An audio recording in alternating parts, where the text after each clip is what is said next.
Bonjour Thierry, bonjour, comment vas-tu? Bien. Je suis honoré de te rencontrer finalement, la grand-mère de tout le mouvement cru aux États-Unis. On est chez toi à Montezuma, au Costa Rica, et j'ai vraiment beaucoup de gratitude. On a pu se rencontrer, beaucoup parler, on a mangé ensemble. J'ai quelques questions. J'ai l'impression que le mouvement cru fait vraiment partie de ta vie. Peux-tu me raconter comment ça a commencé pour toi historiquement et qu'est-ce que tu as réussi à faire, de me parler de ton école, le mouvement que tu as initié qui s'est maintenant diffusé dans le monde entier. Est-ce que tu peux m'en parler? J'ai commencé à faire la cuisine quand j'étais très jeune parce qu'il y avait beaucoup de problèmes de santé dans ma famille. Ma mère est morte quand j'avais 4 ans. Ma sœur est morte à l'âge de 10 ans. Moi, j'avais 12 ans. J'ai jamais rencontré mes grands-parents parce qu'ils étaient tous les deux décédés très jeunes. Toute ma famille était très malade tout le temps. J'avais du diabète, des problèmes de cœur, des cancers, comme beaucoup d'autres familles aux États-Unis, tout le temps malade. J'avais pas envie d'être comme ça. J'ai commencé très jeune à lire des livres de santé naturelle et j'étais intéressé par la cuisine et j'ai gagné mon premier concours de cuisine à 12 ans. Et je me suis rendu compte que quand tu fais de la nourriture que les autres aiment, eh bien, les personnes t'aiment. J'ai commencé avec des cookies. Et j'ai vu mon père tuer un cochon quand j'étais très très jeune et je me suis rendu compte que la nourriture qu'on mangeait était des animaux. Je m'en suis rendu compte très tôt que c'était des animaux morts. Et j'avais pas envie de manger de viande quand j'étais jeune, mais on m'a forcé à en manger. Parce que les gens ne savaient pas, n'avaient pas conscience qu'on pouvait manger, qu'on pouvait vivre sans viande. Donc après, à 20 ans, j'ai continué à lire sur l'alimentation saine et sur la santé. Et j'ai arrêté de manger de la viande vers 20 ans quand j'ai quitté la maison. Et j'ai commencé à faire de la nourriture qui était vraiment très bonne, mais sans viande. C'était végétarien, hein. Il y avait toujours des œufs, du fromage, des produits laitiers. Mais j'avais pas fait le lien à cette époque avec la vitalité, les problèmes d'élever des animaux pour des produits animaux. Alors j'ai commencé à enseigner ça à mes amis, à mon entourage. Ils étaient contents. Et j'ai commencé mes premiers cours de cuisine végétarienne il y a plus de 50 ans parce que bientôt avoir 75 ans. Et donc j'ai enseigné des cours de cuisine végétarienne dans différentes communautés et j'ai continué à me documenter sur la santé naturelle. Et vraiment, de nombreuses années plus tard, je me suis rendu compte que je pouvais aussi arrêter tous les produits animaux, et particulièrement les produits laitiers. Ma santé était vraiment très bonne, mais là, c'était vraiment pour des raisons éthiques. J'ai arrêté les produits laitiers et voilà, je me suis rendu compte comment on maltraitait les animaux pour les produits laitiers et toute la brutalité qui n'était pas indispensable. Après, j'ai lu sur Anne Wigmore et j'ai lu le livre de Victor Haas, Cus Linkas, Survivre dans les années 70, Survivre au XXIe siècle. C'était dans les années 70. Et après, j'ai lu sur Anne Wigmore, qui était sa compagne à l'époque. Ils avaient commencé différentes de retraites de santé où des personnes allaient pour se guérir. À l'époque, ils avaient lancé les graines germées avec des produits fermentés, mais la nourriture qu'ils proposaient dans ce type de retraite était vraiment pas bonne. Et donc, je suis allé voir Anne Wigmore à Porto Rico et je voulais voir ce qu'elle faisait. Elle faisait de la nourriture et des personnes venaient qui avaient même des cancers et qui guérissaient. Et je l'ai rencontrée Et j'ai été témoin de guérisons miraculeuses et il y avait des personnes qui arrivaient en fauteuil roulant qui ne pouvaient même pas marcher et que je voyais quelques semaines après courir sur la plage. C'était incroyable. Et je n'y suis pas allé parce que j'avais des problèmes de santé, mais je suis allé parce que je voulais apprendre.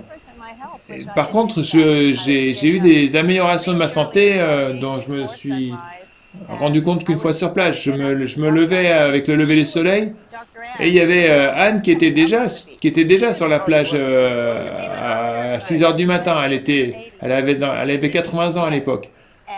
Elle était incroyable. Elle avait une quantité d'énergie incroyable. Elle dansait avec nous. Elle s'asseyait par terre, se croisait les jambes, se relevait rapidement. Elle avait beaucoup d'énergie. J'étais impressionné par ça. Et j'ai créé des amitiés avec les personnes qui étaient sur place. Et on m'a laissé rapidement aller le soir dans la cuisine et j'ai commencé à faire des essais culinaires dans la cuisine d'Anne Wigmore. Anne Wigmore n'avait aucune conscience du côté culinaire de l'aliment, donc elle voulait pas que les gens mangent trop, elle faisait ses préparations, elle faisait juste assez pour leurs besoins et pour qu'ils perdent du poids et qu'ils guérissent. Là, souvent on faisait des soupes au blender avec des algues, du Rejuvelac, qui est une boisson fermentée, des fruits et des graines germées. Et c'était tous les jours, 3 fois par jour, la même chose. C'était assez ennuyant comme plat et c'était pas bon. C'était vraiment pas bon. Il n'y avait pas de recette, c'était un mélange fait au blender. Il y avait aussi des salades. Et, et alors, Anne Wigmore venait et me voyait et me disait, mais écoute, il faudrait que tu nous aides dans la cuisine. Elle a dit, bon, tu fais de la super nourriture. Peut-être que les gens vont manger un peu trop, mais au moins quand ils retourneront chez eux, ils pourront faire quelque chose, ils pourront reproduire quelque chose chez eux pour rester sur ce type d'alimentation. Donc c'était 100% cru. Et j'arrivais à rendre les plats étaient excellents, quoi. Je faisais même des cookies, des choses qui n'existaient pas. Ça n'existait pas à cette époque-là. Après que Anne... après, j'ai vraiment pris la décision d'enseigner que des cours d'alimentation vivante. À cette époque, je donnais des cours de végétarien et vegan à travers tout le pays. Et j'avais beaucoup de personnes qui venaient à mes cours et qui venaient prendre mes cours. Quand je suis rentré, j'ai décidé de plus donner de cours pendant 3 mois.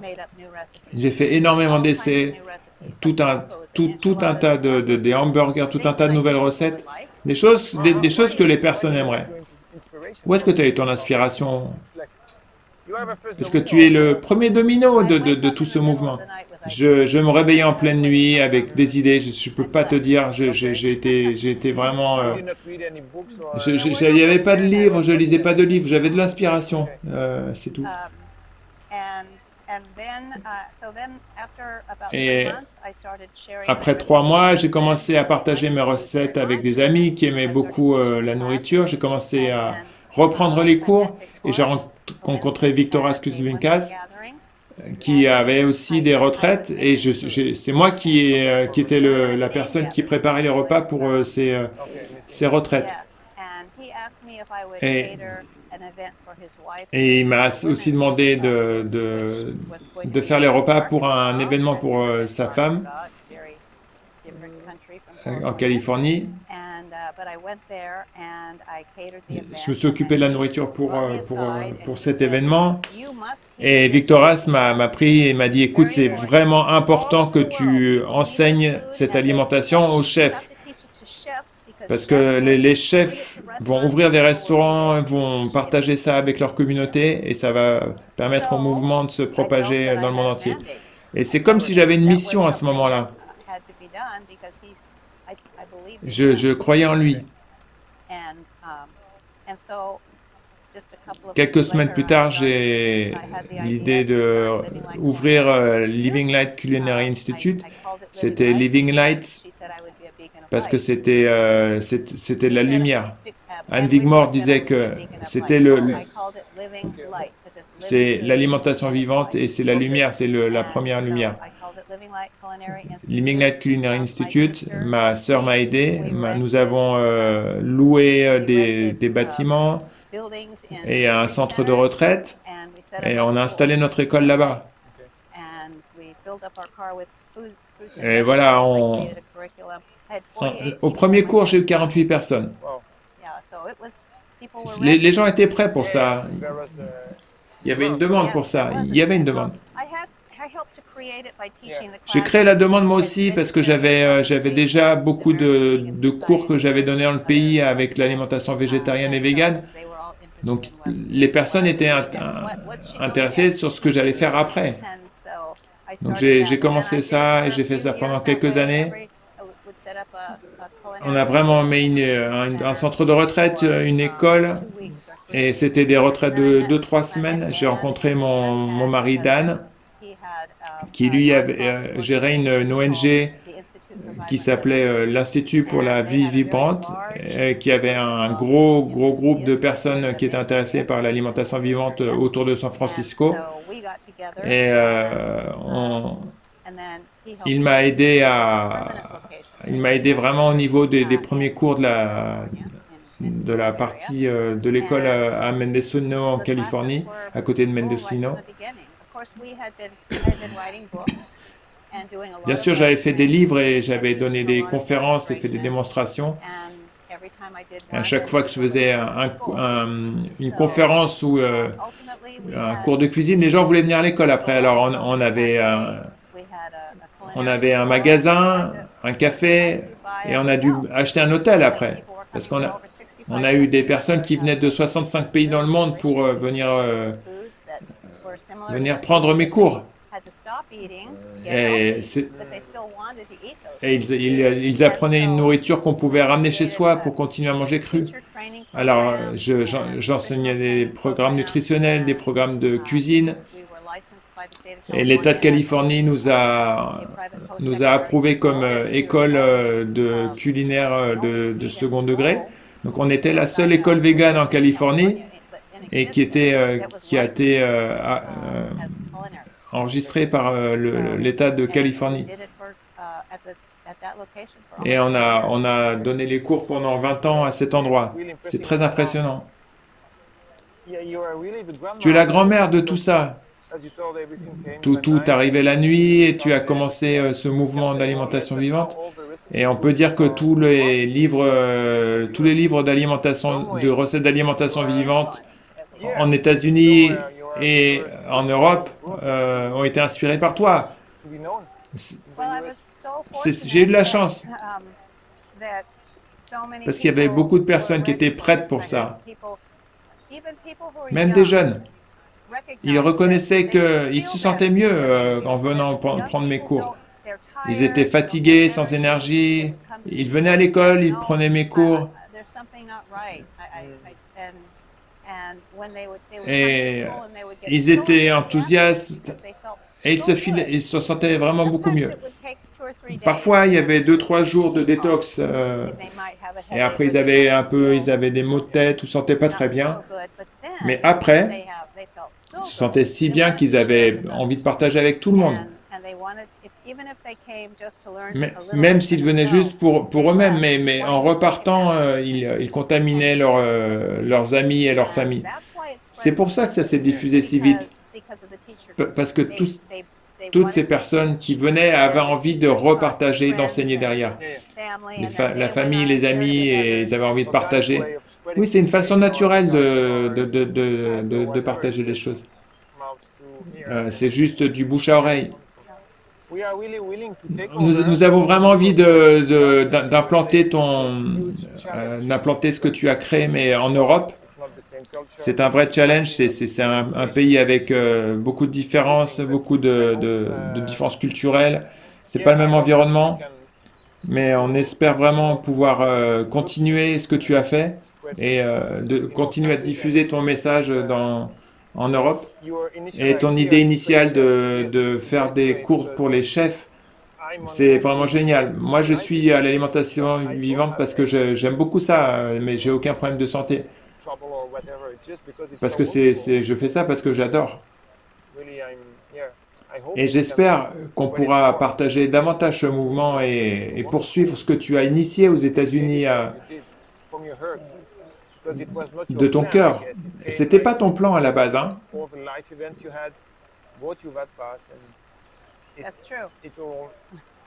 C'était pas une vocation que j'avais quand j'étais enfant. J'avais pas du tout l'idée de ce que je voulais faire. C'était pas du tout ça. Non, non, non, c'était pas. J'avais juste envie de partager mes recettes de cuisine avec mes amis et ils étaient contents. Et je te dis, les cuisiniers rendent les gens heureux parce qu'ils font de bons plats. Et c'est ça. Et j'ai voulu continuer à faire ça. Et je voulais aussi être en bonne santé moi aussi et le partager avec d'autres personnes. Quelque chose que j'ai envie de dire ici, c'est même j'ai fait un format culinaire d'alimentation vivante et que j'apprécie beaucoup. J'adore faire ce type d'alimentation un peu élaborée et le préparer pour des amis parce que ça leur montre toutes les possibilités, ça leur ouvre des nouveaux horizons. Mais en réalité, moi, au quotidien, je fais que quelque chose, des choses très simples, des salades. J'ai pas des repas gourmets tout le temps. Mais c'est une bonne façon. Il y a des paliers, tu vas pas de 0 à 100, il y a plein d'étapes intermédiaires et c'est bien de faire des repas où on a des aliments confortables qu'on connaît, mais en version crue. Et amener des plats crus dans les restaurants, c'est la meilleure façon de faire connaître ce mouvement. Et j'étais impressionné que tu as 75 ans et tu te lèves à 3h15 du matin pour voir le lever du soleil très tôt. Ici, il se lève à 5h30, je crois. Il commence à faire jour à 5h30. Mais à cette heure-là, je suis déjà en train de courir. Oui, tu m'as dit que tu préparais, tu faisais des ultramarathons. Tu as un exemple vivant de ton enseignement. Je fais ça, une des raisons pour lesquelles je fais, c'est pour montrer aux personnes que ce style de vie a vraiment des bénéfices sur la santé. J'adore courir, mais je n'avais jamais couru avant 65 ans. J'ai commencé à courir à 65 ans, il y a 10 ans. Parce qu'avant, j'étais active. Et j'avais pas d'objectif de sportif. Mais là, j'ai commencé à courir à 65 ans. Et pour moi, c'était vraiment une façon de montrer aux personnes les bénéfices de ce style de vie. J'ai pas besoin que les autres personnes me copient et se mettent à courir. Mais c'était pour dire, voilà, on peut devenir âgé et la vieillesse, c'est aussi ça. Merci beaucoup, Thierry. Je suis vraiment content que nous avons pu faire ce voyage jusqu'au Costa Rica malgré la situation avec le Covid. Et voilà. J'espère qu'on peut vraiment